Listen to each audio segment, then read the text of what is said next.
So you're ambitious. You've got big dreams burning inside you. You want to be successful. You want to make an impact. And ultimately, you want to live the life you've always imagined for yourself. The life where you wake up proud of who you've become. The life where you're not filled with regret.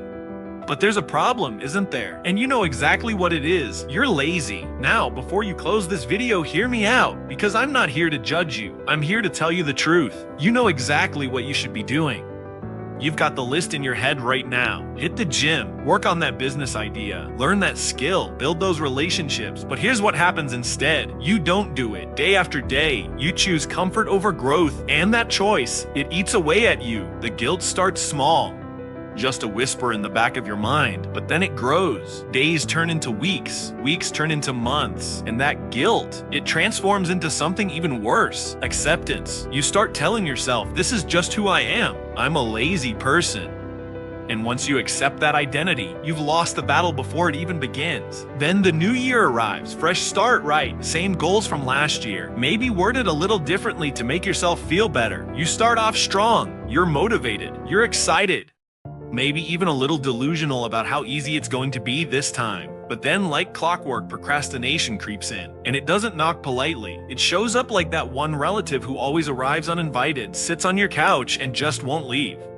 Your lingering procrastination turns into a daily cycle of laziness. And before you know it, you've given yourself that label again. I'm just a lazy person. The cycle repeats. The dream gets further away, and another year passes by. So how do we break this? How do we finally break free from this prison of procrastination?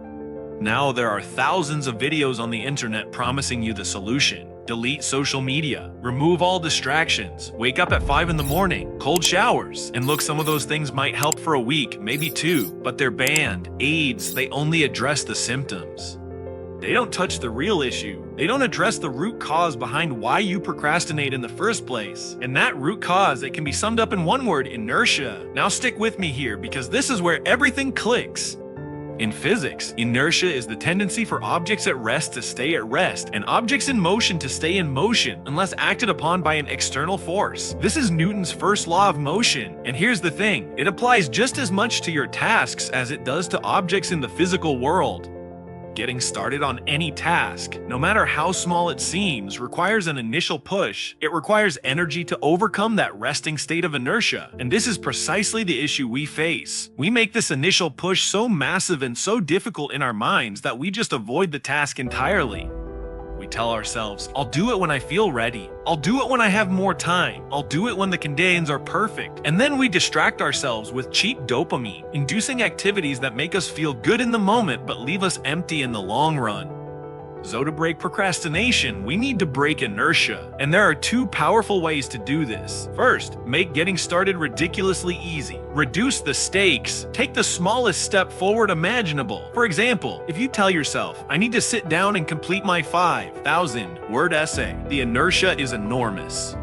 The stakes are sky high. Your brain sees that mountain and says, absolutely not. But what if instead you told yourself, I'm only going to write 50 words? Suddenly, the feeling of inertia drops dramatically. Now it's easy to get started. You don't need willpower. You don't need discipline. You just need to write 50 words. Second, use the 2-minute rule. If you don't feel like doing the work, tell yourself you'll only do it for 2 minutes, and then you can stop if you want to. Don't feel like cleaning your room. Put on a song, clean while it plays.